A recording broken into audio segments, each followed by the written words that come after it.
With my husband having a government retirement plan, I just find it concerning that there's certain entities that are not civil servants or elected officials that have accessed information in offices that manage Social Security, Medicare, etc. I'm trying not to sound alarmist, but I just want to make sure that we are protected. Look, I think that there are a lot of people who are feeling alarmed. And if you're feeling alarmed, then you want to move your money someplace where it's a non-political entity, right?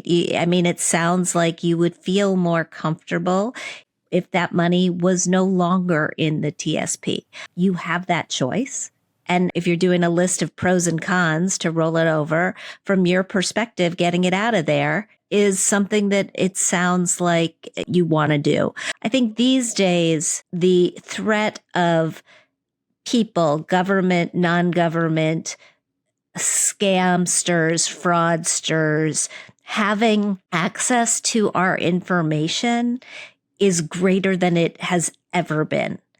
And what that calls for in general is being incredibly vigilant with passwords, locking down your credit if you haven't locked down your credit, and paying attention, right? We are the ones who have to pay attention to the flows of our own money because time is one of the best allies that we have in any sort of incidents of fraud. The quicker you notice it, the quicker you are able to do something about it and hopefully shut it down.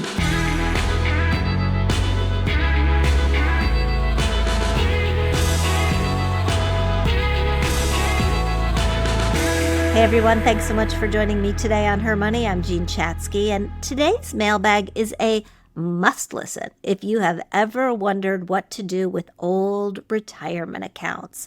Laurie's calling in from Wisconsin. She's got money parked in a thrift savings plan where it's been, well, for well over a decade, and she's wondering if now is the time to move it.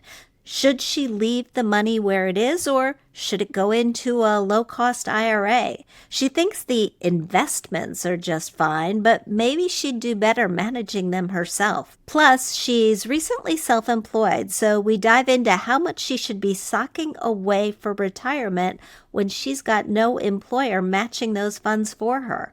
Stick around and be sure to subscribe to the channel so you never miss a smart money conversation. And Laurie is calling in with a question about her TSP or her husband's TSP. That's the Thrift Savings Plan, the retirement plan for folks in the military. Hey, Laurie, how are you? Hi, I'm good. Where are you calling from? I know you've probably had a military life and moved around a lot. Yeah, so my husband was in the military from 2009 to 2014.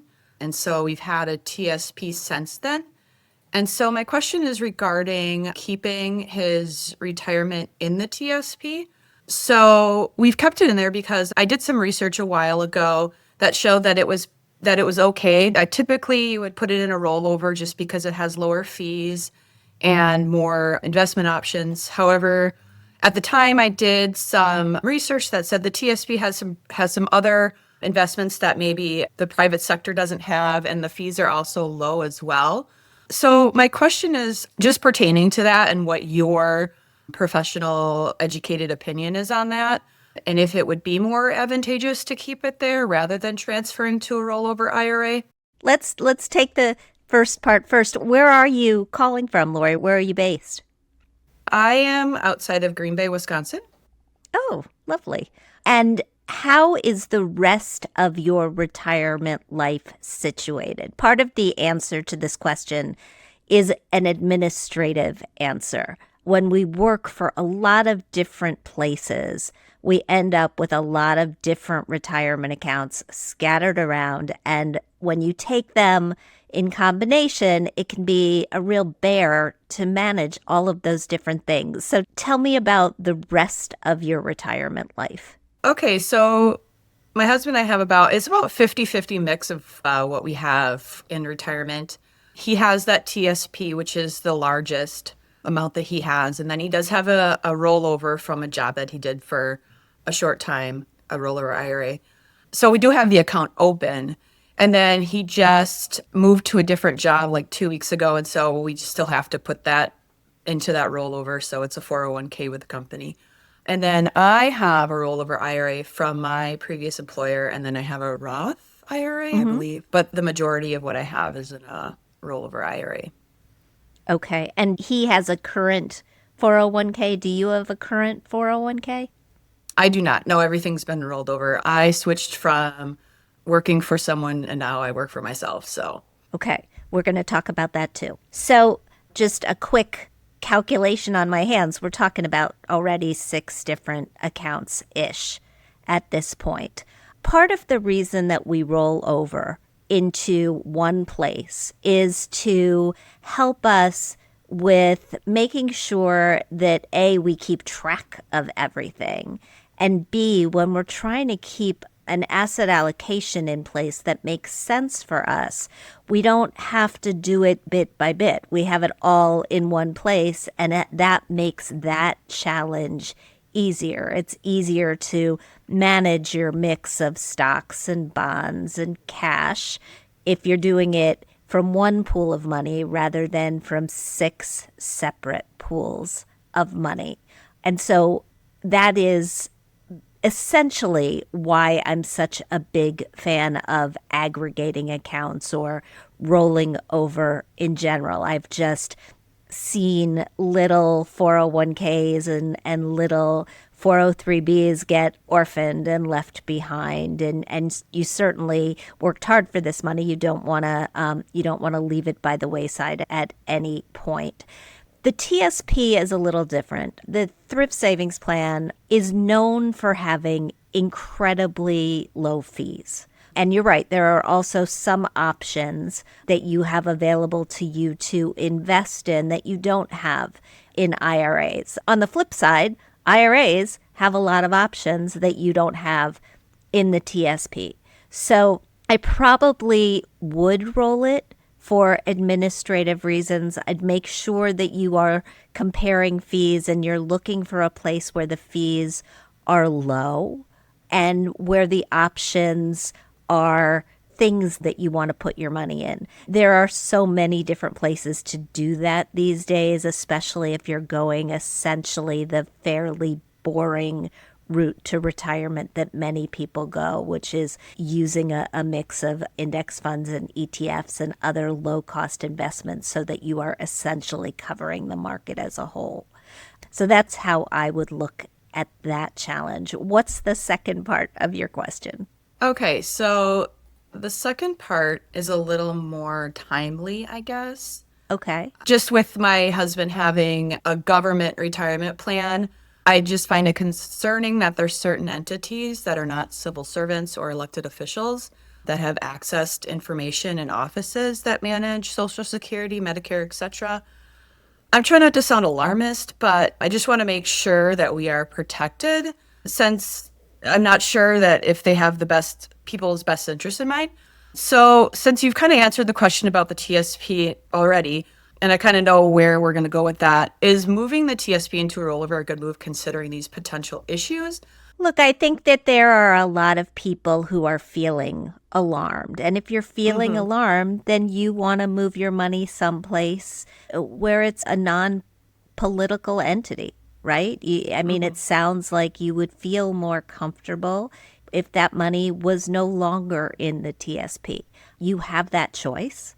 And I would just use this, as if you're doing a list of pros and cons to roll it over. From your perspective, getting it out of there is something that it sounds like you want to do. I think these days, the threat of people, government, non-government, scamsters, fraudsters, having access to our information is greater than it has ever been.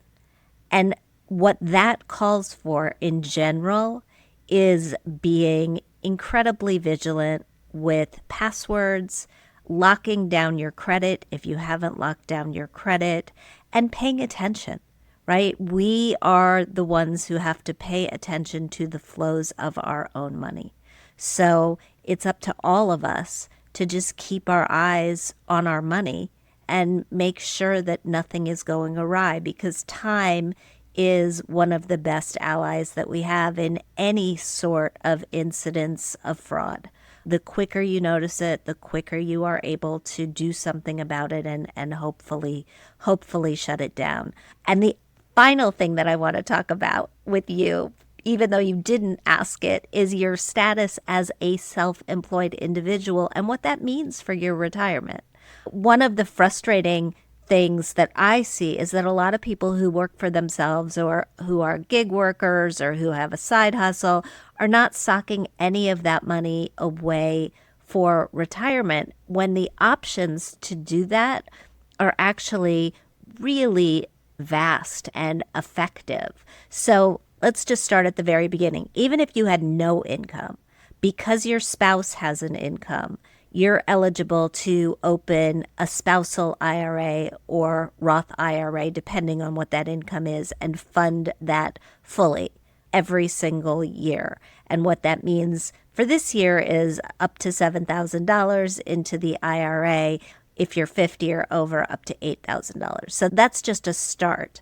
But then there's something called a SEP IRA, which allows you to put in up to 25% of your self-employed income on a tax-sheltered basis and save that for retirement, which is huge. There are other vehicles, simple IRAs and solo 401ks, each have their own tax advantages and benefits. But the one thing I want you to come away from this conversation knowing is that you can save for retirement. And I hope that's something that you'll do on your own behalf.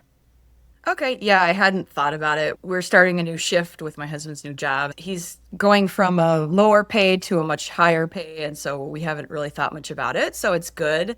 I appreciate you adding that little part of it to it, because now that gets kind of my gears turning as far as that part of it, because we're just trying to not survive, but just get to the next chapter in sort of that career. So, Yeah, no, and look, I know that we stop and start when it comes to retirement savings. We like to think that it's just one line straight up and to the right. For many, many people, it's not that. It's a series of, well, we can put in more now, we'll put in a little bit less later. When you get to the next rung of the ladder with your husband and things ease up a bit and you've got a little bit more free cash, just know you've got the ability to save not just for him, but under your own name as well. And I think that's important for women in particular to remember. oh yeah, for sure. Yeah, thank you for the reminder. Kind of, Yeah. I'm just trying to get everything started on my end, but it's like, oh yeah, that's right. I can save too. And I do have that Roth opened up. So it would be just really easy to plug that in once I get rolling. Or like you said, look into some of the other options that are out there. Yeah, no, the Roth is a really, really great place to start if you think you're not going to be able to save more than $7,000 for the year. And by the way, $7,000 for the year is a really great place to start. Again, you've got that account. You don't have to open another one. Administratively, it's easy to keep your eyes on. By all means, just do that. Well, thanks, Laurie, for calling in.